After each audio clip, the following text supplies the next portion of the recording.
හොඳයි. ඔයාලා පුතේ අපේ YouTube channel එකට බොහොම ආදරයෙන් පිළිගන්නවා. අපේ මීළඟ වීඩියෝ එක තමයි ඔන්න අරන් එන්නේ. ඔයාලට කතා කරන්න අවශ්‍ය වෙන ගොඩක්ම වැදගත් පැටර්න් එකක් ඔන්න පුතේ අදත් අරන් ඇවිල්ලා තියෙනවා. ඔයාලා මේ වීඩියෝ එකත් බලන්නට කලින් හැකිතාක් මේ වීඩියෝ එක ෂෙයා කරලා එන්න. ඒ වගේම පුතේ මේ වීඩියෝ එකට ලයික් එකකුත් දාන්න. තාම අපේ channel එක subscribe කරලා නැත්නම් දැම්ම subscribe කරලා bell icon එකත් click කරලා තියාගන්න. ඒ වගේම පුතේ මම මේ දෙන වාක්‍ය නිර්මාණය කරලා ඔයගොල්ලෝ මේ පාඩමෙන් පස්සේ comment section එකටත් අනිවාර්යයෙන්ම දාන්න. උත්තර 5ක් නිර්මාණය කරලා. හොඳයි පුතේ ගොඩක් වැදගත්ම පාඩමකට අද දවසේ යන්නේ. මම යනවා ඔයාලට කියලා දෙන්න do you mind if කියන අදහස. Do you mind if I මොකද පුතා do you mind if I කියලා කියන්නේ? Do you mind if I කියන කෙනා භාවිතා කරලා පුතේ අපිට යම් යම් වාක්‍ය හදන්න පුළුවන්. දැන් අපි නිතර කතා කරන දෙයක් තමයි මෙහෙමනේ. ඔයා මොන හරි හිතනවද? ඔයා මොකුත් හිතනවද? දැන් මෙහෙම ගත්තොත් do you mind if I sit here? sit කිව්වොත් ඉඳ ගන්නවනේ. here කිව්වොත් මෙතන කියන අදහස ගන්න පුළුවන්. Do you mind if I sit here? මම මෙතන වාඩි වුණොත් ඔයා මොන හරි හිතනවද? අන්න ඒ වගේ නේද නිතර භාවිතා කරනවානේ. Do you mind if I sit here? මම මෙතන වාඩි වුණොත් ඔයා මොන හරි හිතනවද? නේද? Do you mind if I use your phone? Do you mind if I use your phone? ඔයාගේ ෆෝන් එක පාවිච්චි කරොත් ඔයා මොන හරි හිතනවද? Do you mind if I drive your vehicle? මං ඔයාගේ vehicle එක drive කරොත් ඔයා මොන හරි හිතනවද? පැහැදිලි? Do you mind if I read your book? මං ඔයාගේ පොත කියවුවොත් මොන හරි ඔයා හිතනවද?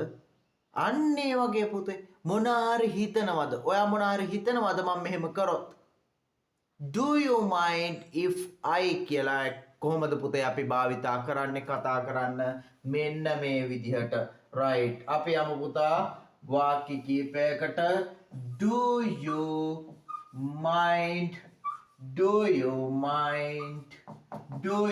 mind if I මොකද්ද පුතේ do you mind if I හොඳින් බලා ගන්න do you mind if I Do you mind if I ඔයා මොනාර හිතනවද මම මේ දේ කළොත් අන්න ඒ වගේ අදහසක් තමයි පුතේ මෙතනින් අපි ගන්නෙ බලමු do you mind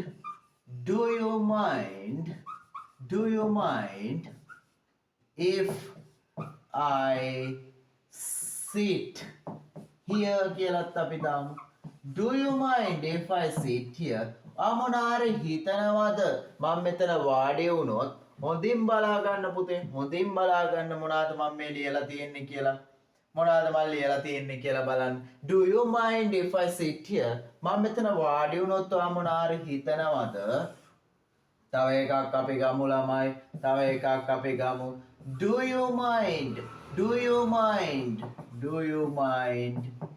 if I take your book කියලා ගමු take your book do you mind if I take your book මං වාගේ පොත ගත්තොත් ඔයා මොන හරි හිතනවද do you mind if I take your book මං වාගේ පොත ගත්තොත් ඔයා මොන හරි හිතනවද do you mind if I take your book අපි නිතර භාවිතා කරනවානේ do you mind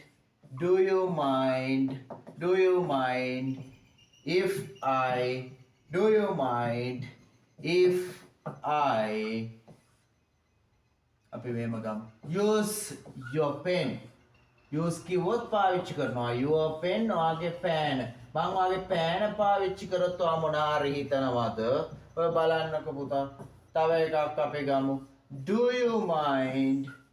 you mind if I drive your car මං වාගේ කාර් එක ඩ්‍රයිව් කරොත් ඔයා මොනාරි හිතනවද?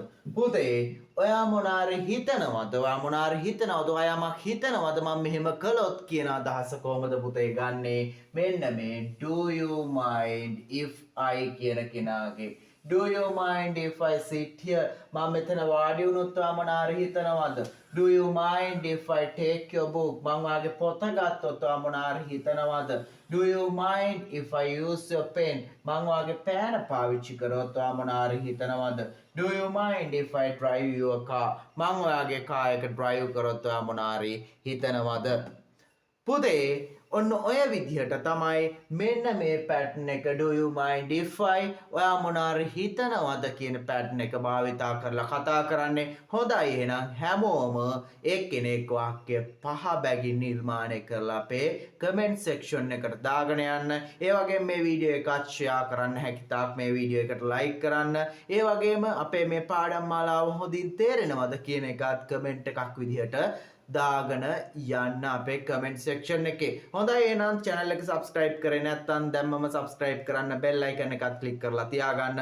හොඳයි එහෙනම් අලුත් දවසක තවත් අලුත් පාඩමකින් ඉක්මනින්ම හමු වෙමු. හොඳයි ගිහිල්ලා එන්න. සුබ දවසක් හැමෝටම.